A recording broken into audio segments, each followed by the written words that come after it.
বাংলাদেশ খেলাফত মজলিসের উদ্যোগে আয়োজিত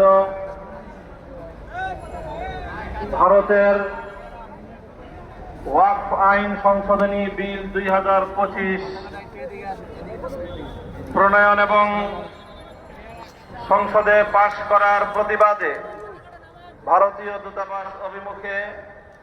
গণমিছিল এবং স্মারকলিপি প্রদান উপলক্ষে আয়োজিত আজকের এই গণসমাবেশে উপস্থিত বাংলাদেশ খেলাফত মজলিসের নেতৃবৃন্দ,